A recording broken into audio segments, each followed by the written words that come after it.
Yes, ఐఏఎస్ల మధ్య రచ్చ, ఒకే సమయంలో రెండు వేర్వేరు సమీక్షలు, షెడ్యూల్స్లో క్లాష్ ఏర్పడి ఆఫీసర్ల మధ్య గ్యాప్, డిపార్ట్మెంట్లలో కొరబడిన కోఆర్డినేషన్, ప్లానింగ్లో ఫెయిల్ అవుతున్న అధికారులు, ఏ రివ్యూకు అటెండ్ కావాలో అర్థం కాక డుమ్మా, పెండింగ్లో పాలసీలు, ప్రాజెక్టులు, ప్రోగ్రామ్ సెక్రటరీలో విచిత్ర పరిస్థితి అంటూ చూస్తూ ఉన్నాం.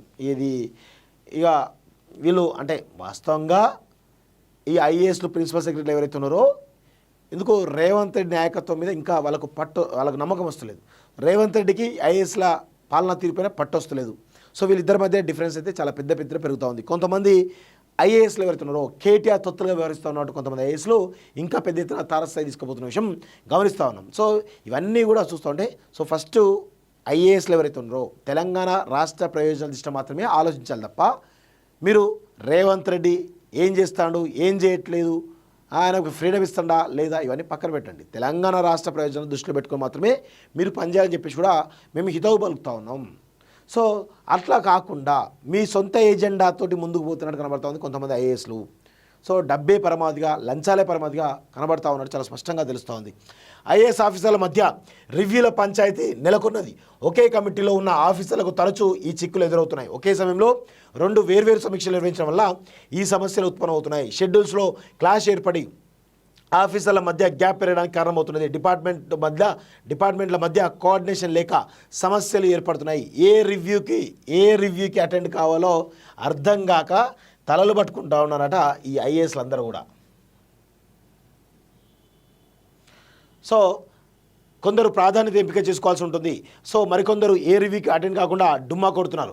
ఆయా శాఖల ప్లానింగ్ ఆఫీసర్లు పూర్తిగా ఫెయిల్ అవుతున్నట్లు స్పష్టంగా అర్థమవుతున్నది. తద్వారా ప్రభుత్వ పాలసీలు, ప్రాజెక్టులు, ప్రోగ్రాంల నిర్వహణ ఆలస్యమవుతున్నాయి. సాక్షాత్తు సెక్రటరీలో ఈ సమస్య నెలకొనడం ఆశ్చర్యంగా ఉన్నది. సమన్వయంతో వర్క్ చేయాలని ఇప్పటికే సీఎం రేవంత్ రెడ్డి పలుమార్లు ఐఏఎస్లకు ఇతర ఉన్నతాధికారులకు సూచించారు. ఆయన మాట ఎవరు వినే పరిస్థితులు లేరు, అది స్పష్టంగా అర్థమవుతోంది. కానీ కొందరు ఆఫీసర్లు చేస్తున్న నిర్లక్ష్యం ప్రభుత్వ పాలనలో జాప్యానికి అజ్జం పూస్తున్నది. పైగా కొందరు ఐఏఎస్లకు ఈగోలకు వెళ్ళి, ఎందుకే మీకు ఈగోలు? ప్రజల సొమ్ము తినుకుంటా మీకు ఈగోలు ఎందుకు? మీరు తురుముకాలనుకుంటారా? నాకు అర్థం కాదు. సిగ్గుంటే రిజైన్ చేయండి. ప్రజల సొమ్ము తినుకుంటా, ప్రజల రక్త మాంసాలతోటి కట్టిన ట్యాక్స్ల రూపాయలు కట్టిన డబ్బులను దొబ్బు తినుకుంటా మీకు ఈగోలు ఈగోలు.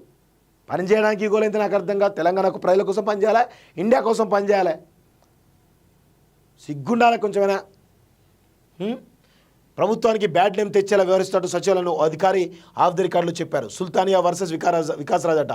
ఇటీవల సెక్రటరీలో DPC department promotional committee meeting జరిగింది. ఈ డిపిసికి చైర్మన్గా వికాస్ రాజ్ వ్యవహరిస్తుండగా సీనియర్ ఐఏఎస్ అధికారి సందీప్ కుమార్ సుల్తానియాతో పాటు మరికొందరు ఐఏఎస్లు ఈ కమిటీలో ఉన్నారు. సో అయితే మీటింగ్ నిర్వహించిన రోజు అందరూ హాజరు కాగా సందీప్ కుమార్ సుల్తానియా మాత్రం అటెండ్ కాలేదు. దీనిపై ఐఏఎస్ అధికారి వికాస్ రాజ్ అభ్యంతరం వ్యక్తం చేసినట్టు తెలిసింది. ఎందుకే మీకు ఈగోలు? ఐఏఎస్లు అయితే మీకు ఏమైనా కొమ్ములు ఉంటాయని నాకు అర్థం కాదు. ప్రిన్సిపల్ సెక్రటరీ అయితే మీకు తోకలు కొమ్ములు వస్తాయా? సిగ్గుండాలి. ప్రజల కోసం పనిచేయండి. నాకు అర్థం కాదు దేనికోసం పనిచేస్తారు మీరు? అట్లాంటప్పుడు రిజైన్ చేయండి. ప్రజల సొమ్ము తినుకుంటా, దొబ్బి తినుకుంటా ఇంకా ఈగోలోకి పోతారా? సిగ్గుండాలి కొంచెమైనా. షెడ్యూల్ ముందే ఇచ్చాం కదా, ఎందుకు డుమ్మా కొట్టారు అనే అంశాలపై ఇతర అధికారుల నుంచి వికాసరాజ్ సమాచారం తీసుకున్నారు. అక్కడితో ఆగకుండా గైర్హాజరుపై సందీప్ నుంచి వివరణ కూడా కోరినట్లు విశ్వసనీయ వర్గాల ద్వారా తెలిసింది. దీంతో ఇతర అధికారులు కూడా షాక్ గురయ్యారు. ప్రస్తుతం ఫైనాన్స్ సెక్రటరీగా ఉన్నటువంటి సందీప్ కుమార్ సుల్తానియా బాధ్యతలు నిర్వహిస్తున్నారు. డిపిసి మీటింగ్ జరిగిన రోజు ఫైనాన్స్ సంబంధించినటువంటి ఇతర అంశాల షెడ్యూల్ ఉన్నట్లు సందీప్ కుమార్ సుల్తానియా తనకు దగ్గరగా ఉన్న ఆఫీసర్లకు చెప్పినా ఇది సరైన విధానం కాదని వికాస్ రాజ్ గుర్రుగా ఉన్నట్లు తెలిసింది. ప్రభుత్వంలో ఫైనాన్స్ సెక్రటరీ కీలక అధికారి అయినప్పటికీ డిపిసిలో వికాస్ రాజే బాస్. దీంతో ఆయన ఆదేశాలను పాటించాల్సిందని జీఏడీ అధికారులు ఒకరు తెలిపారంటూ చూస్తున్నాం. ఇగో సౌత్ వర్సెస్ నార్త్ ఆఫీసర్లట. అసలు ఇక్కడ ఈ ఆఫీసర్లు మీరు ఒక ఐఏఎస్ క్యాడర్, దేశంలో అత్యున్నత సర్వీసు, మీరు దేశంలో ఎక్కడైనా పనిచేయాలి, మీకు దేశం ఒక్కటే పరమావధిగా పనిచేయాలి. ఏమవుతుంది ఇక్కడ? తెలంగాణ వాళ్ళు, ఆంధ్ర వాళ్ళు వర్సెస్ అటు నార్త్ వాళ్ళు అనుకుంటే నార్త్ డామినేషన్ జరుగుతూ ఉంటుంది. సిగ్గుండాలి కొంచెమైనా. ప్రజల సొమ్ము తినుకుంటా ఇట్లా మాట్లాడుతూ ఉంటారు వీళ్ళందరూ కూడా. ఇంకో అంతా జరుగుతూనే ఉన్నది. ఎక్కడ ఇది? సీనియర్ ఇక గత ప్రభుత్వంలో కేసీఆర్ కేటీఆర్ హరీష్ రావులకు అతి దగ్గరగా ఉన్న ఐఏఎస్ అధికారులకు ఈ ప్రభుత్వంలో పెద్దపీట వేశారు. సీనియర్ ఐఏఎస్ అధికారులకు నవీన్ మిట్టల్, జయేష్ రంజన్కు ఈ ప్రభుత్వంలో కీలక బాధ్యతలు ఇవ్వగా కేటీఆర్ మంత్రిగా పనిచేసిన సమయంలో తన శాఖలో వర్క్ చేసిన నరసింహారెడ్డికి కన్ఫర్ట్ ఐఏఎస్ ప్రమోట్ చేశారు. ప్రమోషన్కు కృషి చేశారు. ఇక హరీష్ రావు దగ్గర పనిచేసిన అశోక్ రెడ్డికి కూడా గత ప్రభుత్వంలోని కన్ఫర్ట్ ఐఏఎస్ ఇచ్చారు.